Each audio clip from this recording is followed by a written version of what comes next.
नमस्कार, मैं हूं प्रवीण दुबे। आज एनडीए गठबंधन की बैठक में प्रधानमंत्री नरेंद्र मोदी को फिर से नेता चुन लिया गया। नीतीश कुमार, चंद्रबाबू नायडू ने भी उनकी जमकर सराहना की और विरोधियों को संदेश भी कई तरह के दिए। इंडिया गठबंधन समझ रहा है कि ये वक्त ऐसा तो कतई नहीं है कि तत्काल कोई उठापटक की जाए, क्योंकि ऐसा करने से ठोकर खाकर गिरने का खतरा है।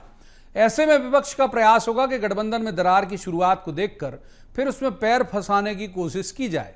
बहरहाल, आज मोदी ने एनडीए के अटल अडवाणी वाले दौर के स्वर्णिम युग की याद करी, उन सारे रिश्तों को याद किया। उन्होंने घटक दलों की एकता को रेखांकित किया, विपक्ष के उत्साह को भी एक अलग ही तरह से परिभाषित किया। एक बात उन्होंने बहुत जोर देकर बोली, जिसका सिरा हमारे सूबे से भी जुड़ता है, वो ये कि मंत्रियों के नाम को लेकर यदि कोई कयास चलें तो उसे लेकर कोई उत्साहित ना हो। ये सरकार ब्रेकिंग न्यूज से नहीं चलेगी।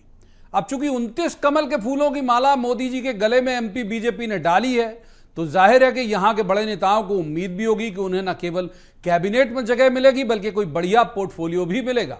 शिवराज सिंह चौहान, ज्योतिरादित्य सिंधिया, वीडी शर्मा, फग्गन सिंह कुलस्ते सहित 6 या यूं कहें कि 8, राज्यसभा की 2 मिला के, यानी कविता पाटीदार और सुमित्रा वाल्मीकि, तो 8 महिलाएं हैं जिनकी दावेदारी बनती है। ऐसे में उम्मीद है कि किसी महिला को भी एससी या एसटी कैबिनेट में जगह पा सकती हैं, जो एससी एसटी कोटे की होंगी। तो आज बात करेंगे इन्हीं कयासों पर, उम्मीदों पर, कांग्रेस की संभावना पर भी कि अब उनके लिए क्या मार्जिन बच जाता है। बात आज हुई सोनिया और कमलनाथ की मुलाकात पर भी करेंगे।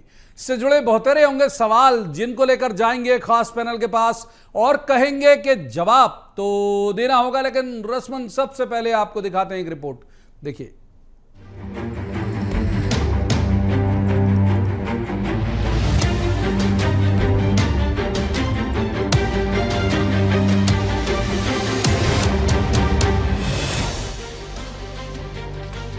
आज एनडीए में शामिल सभी घटक दलों की बैठक में सर्वसम्मति से प्रधानमंत्री नरेंद्र मोदी को एक बार फिर से अपना नेता चुन लिया गया। सरकार बनाने की तैयारी भी शुरू हो गई। आज की बैठक में जिस तरह से सभी सहयोगियों ने प्रधानमंत्री नरेंद्र मोदी की तारीफ की, उसने ये तो झलका दिया कि मोदी वैसे कमजोर तो कतई नहीं हुए जैसी उम्मीद विपक्ष पालकर चल रहा है। नीतीश कुमार, चंद्रबाबू नायडू से लेकर घटक दलों के सभी सदस्यों ने जमकर मोदी की तारीफ की। अब कयास कैबिनेट को लेकर भी जोरों पर है। बात एमपी की ही ज्यादा करेंगे। एमपी से लोकसभा राज्यसभा मिलाकर 8 महिला सांसद हैं। प्रबल दावेदारों में शिवराज सिंह चौहान, वीडी शर्मा, ज्योतिरादित्य सिंधिया, फग्गन सिंह कुलस्ते और कोई एक महिला जो अनुमानों के मुताबिक ट्राइबल हो सकती है, ताकि महिला और आदिवासी दोनों मसले सध जाएं, ये भी हो सकते हैं। हालांकि मोदी ने अपने भाषण में कहा कि कैबिनेट को लेकर उड़ रही खबरों पर ज्यादा भरोसा मत करिएगा। उन्होंने साफ शब्दों में कहा कि ब्रेकिंग न्यूज से नहीं चलेगी सरकार। कभी कभी तो शायद अब तो टेक्नोलॉजी ऐसी है कि हो सकता है मेरे सिग्नेचर से कोई लिस्ट बाहर निकल जाए कि ये मंत्री बन गए। हो सकता है कोई बुद्धिमान डिपार्टमेंट भी बांट दे। तो आजकल कई लोग सरकार बनाने में लगे हुए हैं। किसी का फोन आ जाए तो 10 बार वेरीफाई कीजिए। हम कृपा करके इन चीजों से दूर रहें, अफवाहों से दूर रहें। ये जो टीम बैठी है वो अनुभवी टीम है, मुझे भी सही सलाह देने वाली टीम है, और इसलिए टीम मिलकर के बहुत सही निर्णय करने वाली है। कृपा करके ब्रेकिंग न्यूज के आधार पर देश चलेगा नहीं, ये मान के चलिए। उधर इंडिया गठबंधन ने अभी तेल देखो तेल की धार देखो वाला रवैया अपना रखा है। अभी घोषित प्रयास किसी तरह से शुरू नहीं किए गए इंडिया गठबंधन की तरफ से, सिर्फ सरकार को घेरने की रणनीति पर वो काम कर रहे। आज कांग्रेस ने भी एमपी के नेताओं से मुलाकात की। कमलनाथ भी सोनिया से मिले, लेकिन खबर है कि उन्हें कोई बड़ी जिम्मेदारी देने से पार्टी परहेज कर रही। एमपी कांग्रेस ने यूं भी विधानसभा और लोकसभा चुनाव में बहुत निराशाजनक प्रदर्शन किया है, लिहाजा उनके पास कहने को ज्यादा कुछ बच नहीं जाता है। कांग्रेस अब बीजेपी के नेताओं के नाम चलाकर किसे आगे किसे पीछे रखने में ही मार्जिन तलाशेगी, जो करेगा तो कुछ नहीं, लेकिन कुछ दिन शायद चर्चा का विषय बन जाए। कांग्रेस ने भी इलाकाई अस्मिता जैसी लाइन ले रखी है। उनका कहना है कि एमपी से इतने सांसद गए हैं तो उन्हें मंत्रिमंडल में भी भरपूर जगह मिलना चाहिए। जब मध्य प्रदेश का इतना बड़ा योगदान रहा है तो उस हिसाब से जो केंद्र में सरकार बनी है उसको रिप्रेजेंटेशन देना चाहिए। पिछली बार एमपी से 5 मंत्री केंद्र सरकार में थे, लेकिन तब बीजेपी पूर्ण बहुमत में थी। इस बार तस्वीर बदली हुई है। इस बार गठबंधन के सहयोगियों का दावा ज्यादा पुख्ता है। इसके बावजूद पार्टी चाहेगी कि जिस सूबे में उसका तगड़ा जनाधार है उसको ठीक से प्रतिनिधित्व तो मिलना ही चाहिए। ये ठीक से कितना ठीक होगा, ये कुछ ही घंटों में शायद स्पष्ट भी हो जाएगा। Bureau report, PSTV। तो सबसे पहले उन मेहमानों का मैं आपसे परिचय करा दूं जिनके साथ हम इस चर्चा को आगे बढ़ाएंगे। हमारे साथ हैं केदार सिरोही, कांग्रेस के विद्वान ऊर्जावान प्रवक्ता हैं। केदार जी का बहुत बहुत स्वागत। दूसरे मेहमान है राजेंद्र सिंह, बीजेपी के विद्वान ऊर्जावान प्रवक्ता हैं। राजेंद्र जी का भी बहुत स्वागत। और तीसरे मेहमान है मृगेंद्र सिंह, वरिष्ठ पत्रकार हैं, बहुत अच्छे राजनीतिक विश्लेषक हैं। मृगेंद्र जी का भी बहुत बहुत स्वागत है। शुरुआत करेंगे जाहिर तौर पर राजेंद्र जी से। राजेंद्र जी, सबको मतलब विपक्ष को भी बहुत उम्मीद है, विपक्ष तो नाम भी चला रहा है आपके नेताओं के कि भाई इन्हें बनाओ, इन्हें बड़ी जिम्मेदारी दो। तो जब विपक्ष को उम्मीद है, जनता को उम्मीद है, तो फिर आप लोगों को कितनी उम्मीद है कैबिनेट से? देखिए प्रवीण भाई साहब, आप भी जानते हैं कि विधानसभा चुनाव के समय भी माननीय प्रधानमंत्री, यशस्वी प्रधानमंत्री नरेंद्र मोदी जी और भारतीय जनता पार्टी के कैबिनेट नेतृत्व ने कहा था कि इस तरह की कोई अपेक्षाएं न पाने, जो निर्णय केंद्रीय नेतृत्व लेगा वो सटीक और अच्छा निर्णय होगा। तो मैं मानता हूं कि भारतीय जनता पार्टी के नेता और कार्यकर्ता ये बहुत अच्छे से जानते हैं कि भारतीय जनता पार्टी में जो भी नेतृत्व की तरफ से निर्णय लिया जाएगा उसे स्वीकार किया जाएगा। चाहे वो हमने देखा विधानसभा की टिकट के वितरण के समय भी कई बातें होती थी, लेकिन जो केंद्रीय नेतृत्व ने निर्णय लिया वो हुआ। फिर मध्य प्रदेश में मुख्यमंत्री के चयन के समय भी कांग्रेस कई तरह की बातें करने लगी। कांग्रेस को अब तो क्या होता है, कांग्रेस के पास कोई काम बचा नहीं है दुबे, तो अब ये करेंगे कि फलाने आदमी फलाने से मिले तो ट्वीट कर दिया, कमेंट्स कर दिए।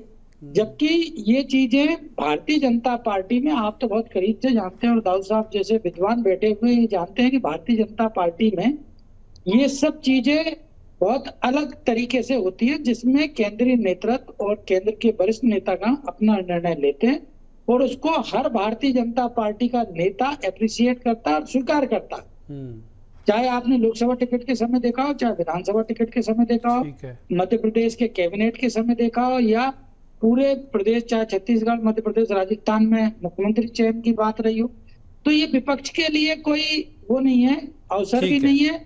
विपक्ष के लिए अवसर नहीं। केदार जी को इन कर लेते हैं हम। केदार जी, भारतीय जनता पार्टी का नेता कोई इस मामले में नहीं बोलेगा, जाहिर बात है। केदार जी को अब इन करते हैं।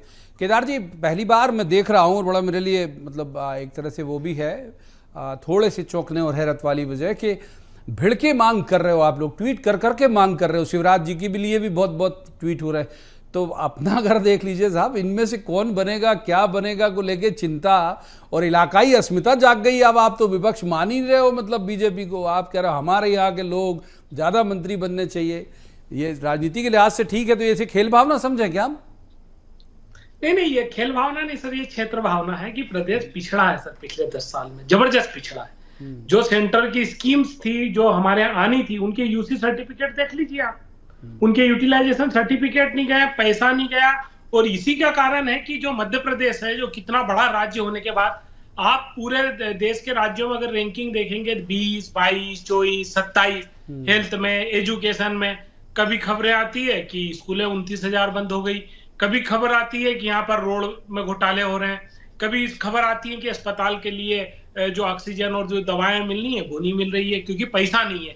तो हम चाहते हैं कि अब जब इतना गया है तो वहां पर जाए और ये प्रतिनिधित्व करे और मध्य प्रदेश के लिए कुछ लाए, क्योंकि अभी तो नीतीश। अच्छा, किन किन को चाहते हो आप? चलो जल्दी से, किन किन को चाहते हो यही बता दो भाई। किन किन को आपको लगता है कि जाएंगे तो आपके लिए, मतलब आपके सियासत प्रदेश के लिए अच्छा करेंगे? कौन कौन से बीजेपी के ऐसे सांसद आपको लगते हैं? सर ये जो बड़े बड़े हैं ना, अब इनको तो नहीं जाना चाहिए, इनने तो बहुत मजबूत हो चुके हैं। भारतीय जनता पार्टी के जो पहले था कि अपने कार्यकर्ता मजबूत करो, अपने नेता, तो ये तो जो मजबूत है, इनको तो अब छोड़ देना चाहिए। ये काफी ज्यादा मजबूत हो गए। जो नए हैं, छोटे हैं, पिछले तबके से है, उनको प्रतिनिधित्व मिलना चाहिए ताकि वो कम से कम क्षेत्र की बात को समझे। शुरुआती दौर में ये बड़े लोग तो मुझे नहीं लगता कि कहीं अच्छे से काम कर पाएंगे। जो करना था वो यहाँ पर कर लिया है। ठीक है, मृगेंद्र जी को इन कर लेता हूँ। केदार जी पर पर्याप्त वक्त दिया। पहला सवाल मृगेंद्र जी को इन कर लेते हैं। मृगेंद्र जी, पुरानी एनडीए सरकार और आज की एनडीए सरकार जो आज मतलब पेश किया गया, वहां उनको नेता बना दिया गया, तो क्या फर्क आप देखते हैं इन दोनों सरकार में? पहले जैसी है, कुछ बदलाव होगा, सहयोगी साथ रहेंगे, मुश्किलें डालेंगे? आपका आकलन आज की सरकार पर। देखिए, एनडीए सरकार पिछली थी, अटल जी के नेतृत्व में थी। अटल जी सबको साथ लेकर चलने वाले नेता थे। वो कभी भी किसी मामले में एक तरफा करने की कोशिश नहीं करते थे या हर जगह अपनी चलाने की कोशिश नहीं करते थे। वो सबसे विचार विमर्श के बाद निर्णय लेते थे। दूसरी तरफ अब जो एनडीए सरकार बनने जा रही है वो मोदी जी के नेतृत्व में बनने जा रही है। मोदी जी काम करने की अपनी अलग स्टाइल है। वो जो चाहते हैं वही करते हैं। वो सुनते सबकी हैं, लेकिन उनको जो अच्छा लगता है वही करते हैं। इस कारण दोनों सरकारों में निश्चित रूप से आपको कामकाज में अंतर दिखेगा। मोदी जी का जब पिछला कार्यकाल था, जब भारतीय जनता पार्टी पूर्ण बहुमत में थी, तो उसके भी कामकाज और इस कामकाज में आपको अलग अंतर दिखेगा, क्योंकि सब कुछ सहयोगियों पर निर्भर है। विशेषकर सबसे बड़ी बात तो आपको देखने को मिलेगी आंध्र प्रदेश में। आंध्र प्रदेश के चंद्रबाबू नायडू जी कितना समर्थन देते हैं, किन किन मुद्दों पर देते हैं, उनकी मांग क्या रहती है, क्या करना है। अभी नीतीश जी, क्योंकि बिहार में चुनाव भी होना है, इस कारण उनकी क्या मांगे रहती हैं, क्या स्थिति उनकी बनती है, वो क्या चाहते हैं, केंद्र में आएंगे और किसी को मुख्यमंत्री गद्दी देंगे या फिर वो चेहरा होंगे। बहुत सारी चीज़ें हैं जो आगे चल के साफ होंगी। लेकिन इतना तय है कि जिस तरह से पिछले सरकार दोनों मोदी जी ने चलाया है, उस तरह चलाने में उन्हें कुछ दिक्कतें हो सकती है।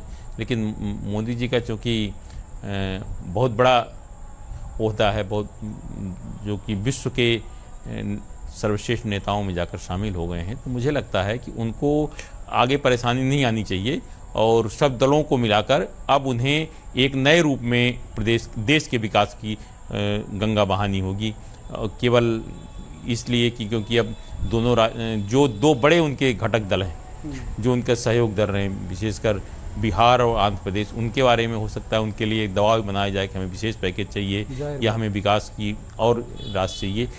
इन सब स्थितियों में निश्चित रूप से उनके सामने कुछ कठिनाइयाँ आ सकती हैं। जैसे चर्चा की आपने मंत्रिमंडल विस्तार की, सहयोगी को कितने सीटें देनी, इसी कारण आप देखिएगा सर अभी जो मंत्रिमंडल विस्तार होगा हो सकता है भारतीय जनता पार्टी के कम लोगों को मौका मिले, क्योंकि जो गठबंधन के दल हैं, चाहे नीतीश जी हों या नायडू जी की सांसद हों या चिराग पासवान जी हों या बहुत छोटे छोटे दलों से भी है, तो उन सब दल कोशिश करेंगे कि कम से कम उनका एक सांसद तो मंत्री बने। जाहिर बात है। एक बार राजन जी को इन करते हैं। राजन जी, मृगेन जी की बात से जो शब्द शायद तो नहीं, लेकिन भाव ये ध्वनित हो रहा था कि भाई ठीक है, उनको तजुर्बा है मोदी साहब को बहुत लंबा सरकार चलाने का, बतौर मुख्यमंत्री भी और बतौर प्रधानमंत्री भी, लेकिन तासीर नहीं है वैसी। मतलब उनकी तासीर, एक काम करने की तजुर्बा और तासीर में बहुत बुनियादी फर्क होता है। तो तासीर तो उनकी दम से काम करने की है, और इस बार जो जिस तरह का गठबंधन है वो उस दम से काम शायद ना करने दे। आपकी टिप्पणी? देखिए दाऊ साहब, एक अलग मृगेन जी का अपना अनुभव है और निश्चित तौर पर उनका सम्मान भी करते हैं। मैं ये कहना चाह रहा हूँ कि जो मैंने आज देखा है एनडीए की बैठक में, सुबह आपने भी लाइव आपके चैनल पे देख रहा था मैं, कि अन्य चैनलों पे भी चल रहा था, जिस तरह से नीतीश कुमार जी और चंद्रबाबू नायडू जी ने बिना किसी उसके लाग लपेट के ये कहा है कि जैसा ये करेंगे हम उस सब में सहमत हैं। मतलब सरकार चलाने की फ्री हैंड पूरे तरीके से जिम्मेदारी मोदी साहब को दे रखी। तो ये वो भी समझ रहे हैं कि देश को अगर प्रगति पथ पर आगे ले गए हैं तो यशस्वी प्रधानमंत्री ले गए हैं। वैश्विक रूप से भारत की छवि को अगर इतना बड़ा बूम मिला है तो मोदी जी के नेतृत्व में मिला है, तो ये तो वो लोग भी चाहेंगे कि सक्षम और समर्थवान नेतृत्व है तो उनके साथ मुझे नहीं लगता कि किसी प्रकार की कोई खेस्तान या जो एक उबट कुछ रहेगी नहीं। दूसरी चीज जो अभी मेरे कांग्रेस प्रवक्ता मित्र कह रहे थे कि मध्य प्रदेश का विकास, तो मेरा ये कहना है कि उन्हें ये बात बहुत अच्छे से समझनी होगी कि मध्य प्रदेश में पिछले एनडीए गवर्नमेंट के समय क्या क्या नहीं हुआ। आज आप देखिए, ग्वालियर का एयरपोर्ट देखिए, भोपाल में मेट्रो, इंदौर में मेट्रो, तमाम बड़े बड़े काम और जो अधोसंरचना विकास से संबंधित जो भी काम हुए हैं, मोदी सरकार में मध्य प्रदेश को पर्याप्त रूप से विकास के लिए पैसा भी मिला और विकास भी मिला है। तभी तो मध्य प्रदेश की जनता ने, ये बात हम सब जान रहे थे कि लोकसभा चुनाव कोई प्रदेश का चुनाव नहीं था, देश का चुनाव था। तभी तो प्रधानमंत्री मोदी जी के नाम पर लोगों ने इतना बढ़ चढ़कर वोट दिया और आज 29 की 29 सीट प्रदेश से गई है। तो इस बात को लेकर कांग्रेसी मित्र परेशान ना हो, मंत्रिमंडल में कौन होगा कौन नहीं होगा, लेकिन यह तय है कि मध्य प्रदेश का विकास जिस गति से है उस गति से और ज्यादा गति से होगा। जवाब लेते केदार जी से जवाब लेते। केदार जी, आप फिक्र में दुबले मत होइए, ये उनका कहना है, वो कहना है कि भाई डेवलपमेंट पहले भी होता रहा है, अभी भी होगा लगातार, चाहे एक भी मंत्री नहीं बने या जो भी मंत्री बने, या एक बने या दो बने या तीन बने, आप तो अपना घर देखिए। सर हम तो अपना देख रहे हैं, पर वो इनके यहाँ जो आस लगा के बैठे हैं, कुछ तो हमारे यहाँ से गए, वो भी आयोग और उसमें निगम में अपनी एंट्री चाहते हैं। दूसरी तरफ हम आपके इधर से ये खबर पढ़ते हैं कि जो डॉक्टर मोहन सरकार है वो खजाने में पैसा नहीं है, इसके कारण आयोग और निगम को बंद करना भी चाहती है। बड़ा कंट्रोवर्सी, एक तरफ विकास हो रहा है, एक तरफ जो प्रॉब्लम में मध्य प्रदेश था, जो पिछड़ा प्रदेश था, उसको आगे ले गए, और दूसरी तरफ ये कहते हैं कि हमारे को पैसा भी नहीं मिल रहा है, खर्चा चलाने का पैसा नहीं है, सैलरी का। बड़ा कंट्रोवर्सी है। इस बीच में हम लोग यही देखते हैं कि इस कंट्रोवर्सी को खत्म करने का एक ही रास्ता है कि वहां पर कुछ अच्छे लोग बैठ जाएं और मध्य प्रदेश के लिए थोड़ा ज्यादा से ज्यादा फंड लेके आए, जिससे ये जो बातें तो एयरपोर्ट की कह दी साहब, एयरपोर्ट पे मुझे नहीं लगता 1-1.5% लोग ही उस पर ट्रेवल करते होंगे। जो 99% जो बसों में करने वाले थे वो बसें बंद हो गई है सर। वो सरकारी अस्पताल जिसमें जाना चाहिए, वहां कोई अगर आदमी खत्म हो जाता है तो उनको लिए उनके शव को घर ले जाने के लिए एम्बुलेंस नहीं मिलती है, गाड़ी नहीं मिलती है। ये हम लोगों ने देखा है। हमने देखा है स्कूलों में बच्चों के लिए ब्लैक बोर्ड तो है पर उस पर लिखने की चाक नहीं है। तो ये जो बेसिक चीजें हैं, नल लगा दिया है पर उसमें पानी नहीं आ रहा, बिजली के खंभे हैं पर उसमें किसानों को 8 घंटे से ज्यादा बिजली नहीं मिल रही है, मंडी में जाओ तो किसान को भाव नहीं मिल रहा। आऊंगा राजन जी, पहले बात पूरी ले लो फिर राजन जी के पास जाऊंगा। हाँ, बात पूरी करिए केदार जी। इस स्थिति में जो है वो मध्य प्रदेश को चाहिए कि वो केंद्र से लड़के ज्यादा से ज्यादा पैसे लाए, नहीं तो हमारे स्टेट है इसकी प्रॉब्लम। देखिए एक अभी जो बजट आने वाला सर, उस पर भी हम लोग चर्चा करेंगे। जो स्टेट का जो नॉन ऑन टैक्स है, जो एसेट बेचकर है, पिछली बार जो 14-15 हजार करोड़ था, इस साल 20-22-25 हजार करोड़ पे ले जा रहे हैं। जो बाहर प्रॉपर्टी है इधर उधर की जो बेच के नॉन ऑन टैक्स, मतलब उस पर बातचीत हो रही है, मतलब कहाँ जा रहे हैं लोग मध्य प्रदेश में। तो इसलिए हम लोगों को बड़ी चिंता है मध्य प्रदेश, चिंता है आपको। हम मृगन जी को करते हैं एक बार मूल विषय फिर आते हैं, जिसका जो हमारे सूबे से वाबस्ता जो है मामला। मृगन जी, मतलब राज्यसभा मिला के 8 तो महिलाएं हो गई, बाकी बड़े बड़े नाम हो गए। जाहिर बात है शिवराज जी को कहीं ना कहीं तो एकोमोडेट करना पड़ेगा। मोदी जी तो घोषित तौर पर उच्चारित करके गए कि मैं इनको दिल्ली ले जा रहा हूँ, तो दिल्ली ले जाने का मतलब केवल मेंबर ऑफ पार्लियामेंट बना के ले जाना तो नहीं होगा उतने बड़े कद के लीडर को। फिर वी.डी. शर्मा जी लगातार इनके शुभंकर हर मैच जिता रहे हैं, तो जाहिर बात है उनका दावा है। सिंधिया जी हैं ही ऑलरेडी, ट्राइबल कोटे से कुलस्ते जी हैं। आप कैसे क्या स्वरूप देख पाते हैं, कितने लोग आपके अंदाज से एकोमोडेट हो पाएंगे एमपी के? देखिए मध्य प्रदेश में इस बार जो मंत्रिमंडल विस्तार होगा, मुझे लगता है कि जो कभी मंत्रिमंडल में रह रहे सदस्य उनको शायद ही मौका मिले।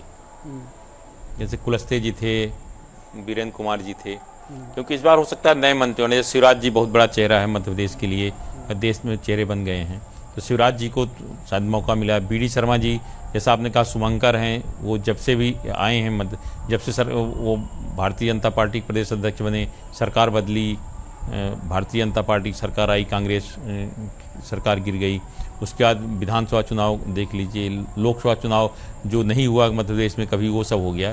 तो निश्चित रूप से उनकी मेहनत, उनने जो ग्राउंड रूट पर विशेष कार्यकर्ताओं के साथ काम किया है, या जो बूथ स्तर तक कार्यकर्ता पहुँचे हैं, मजबूत किया है पार्टी को, तो हो सकता है उनको फल के रूप में दिया जाए कि आपने इतनी मेहनत की तो उन्हें केंद्रीय मंत्रिमंडल में शामिल किया जाए।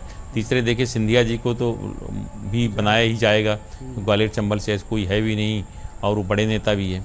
और जो एक आध नाम ट्राइबल की आप बात कर रहे हैं आदमी, तो मुझे लगता है हो सकता है महिला भी मध्य प्रदेश से ज़्यादा है, हो सकता है शहडोल से हिमाद्री को मौका मिल जाए, भी कर गए थे मोदी जी मंच से, मुझे याद है। ट्राइबल, हाँ ट्राइबल भी हैं, उनको मौका दिया जा सकता है। तो मुझे लग रहा है कि शायद ये 4 लोग केंद्रीय मंत्रिमंडल में आ सकते हैं, या अगर मान लीजिए उनको नहीं, इन लोगों को, वरिष्ठ लोगों को लेना है तो नए लोगों को मौका दे सकता है, क्योंकि ये कौन आएगा मंत्रिमंडल में केवल मोदी जी ही जानते हैं। क्योंकि जैसा उन्होंने कहा कि ब्रेकिंग न्यूज नहीं चलेगी, लेकिन जो एक अंदाज लगाया जाता है, इन 4 लोगों को केंद्रीय मंत्रिमंडल में मौका मिल सकता है। बिल्कुल। एक राजन जी जवाब भी देना चाह रहे थे आप केदार जी की बात का, मैं एक एड ऑन भी कर देता हूँ। वो केदार जी को ऐसे लग रहा है कि अगर यहाँ से रिप्रेजेंटेशन ठीक ठाक नहीं होगा तो इग्नोर तो नहीं हो जाए हमारा स्टेट।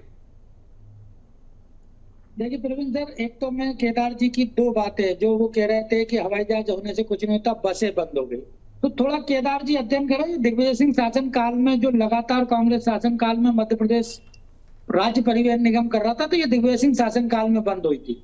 सड़कें और ये सब स्थितियां दिग्विजय सिंह शासन काल के समय की उनको याद होंगी। और उसके बाद जो अधोसंरचना विकास हुआ, 4 लेन का विकास हुआ, सड़क का विकास हुआ, ये मोदी युग में ही हुआ है।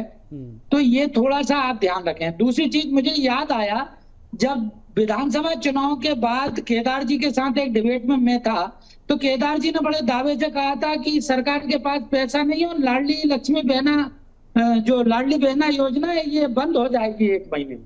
तो वो तो चल रही है। तो कांग्रेस हमेशा चिंतित रहती है और ये अपने खुद के गणित जो इनके रहते हैं, कि जो इनके नेता और इनकी नीयत रहती है, उसके अनुरूप ये लोग सोच रखते हैं। और उसके उलट जनता ये जानती है कि भारतीय जनता पार्टी की कथनी और करनी एक सी है। आज भी लाडली बहना को पैसा मिल रहा है, आज भी प्रदेश के विकास में, सड़कों में, जो यूपीए गवर्नमेंट के समय सड़क बनती थी उससे 1.5 गुना ज्यादा सड़क आज बन रही है। आप कह रहे हो हर जिले में मेडिकल कॉलेज पहुंच गए हैं। दिग्विजय सिंह शासन काल में कितने मेडिकल कॉलेज थे, आज कितने मेडिकल कॉलेज है, ये भी अध्ययन कर लीजिएगा। तो मेरा कहना है कि विकास की जो गति है मध्य प्रदेश में लगातार प्रगति पथ पर। अब जवाब ले लेते हैं केदार जी, जवाब दे दीजिए। और दूसरी बात यह है कि ज्यादा बड़ी मुश्किलों का पहाड़ तो आपके लिए भाई, आप विधानसभा भी हार रहे हो, लोकसभा भी हार रहे हो और बुरी तरह हार रहे हो। मतलब ऐसे जैसे अभी बाकी इतिहास के सबसे गर्त में है कांग्रेस का संकट मध्य प्रदेश। चिंता तो आपको खुद की ज्यादा करनी चाहिए बजाय विपक्ष की। नहीं चिंता है सर, हम लोग अभी कांग्रेस विधानसभा पे हारे हैं। देश में सुन लेते हैं राजन जी, सुन लेते हैं अब केदार जी की बात। हाँ बोलिए केदार जी। चिंता है सर, हम 200 विधानसभा करीब पे हारे हैं, चिंता है। हमारा वोट बैंक आज की तारीख में भारतीय जनता पार्टी से आधे से थोड़ा सा ही ज्यादा है, चिंता है। हम लोगों को रूलर तक कनेक्ट होना है, हमारे कोर वोटर तक जाना है, संगठन को दुरुस्त करना है, चिंता है। और इसके साथ चिंता हमारे को मध्य प्रदेश की भी, हमें चिंता है इस प्रदेश की लड़खड़ाती अर्थव्यवस्था की। हमें चिंता है जो हमारे सर राजन साहब कह रहे थे, इन्होंने शायद सीनियर आदमी, इनको तो पता ही है, दिग्विजय सिंह जी ने टोल लेकर आए, उसी के सहारे वो सड़कें बनी है, उसी पे ये आज फीता काट रहे हैं।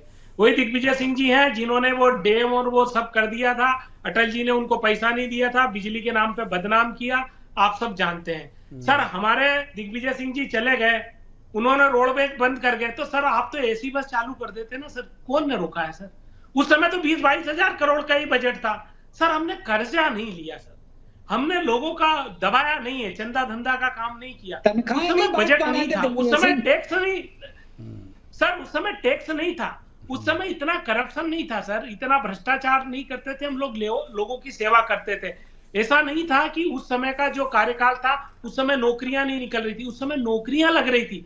आप ही आरोप लगाते हैं कि वो माचिस से नौकरी लग जाती थी। अरे सर अब आप तो कंप्यूटर और लैपटॉप और हम तो ले जाए, कभी नौकरी लग जाए तो बंद हो गई थी भाई साहब। ठीक है, बात उसी समय में तीसरे दोनों पॉलिटिकल गैस को पर्याप्त वक्त दिया। एक बार मृगन जी करता हूं। मृगन जी, कांग्रेस के संदर्भ में बात कर लेते हैं। आज कमलनाथ की मीटिंग भी हुई, सोनिया जी से जो खबरें आई वो ये कि ठीक से एंटरटेन शायद उन्होंने किया नहीं, या कोई बड़ी जिम्मेदारी देने से, कन्वीनर जैसे किसी पोस्ट के लिए शायद वो चाह रहे थे, वो जमा भी नहीं उनका, इस तरह से कहा जाता। एमपी के कांग्रेस के नेताओं की अब आप क्या देखते हैं, जो फंक्शनिंग है या उनकी उम्मीदें या पोजीशनिंग भी?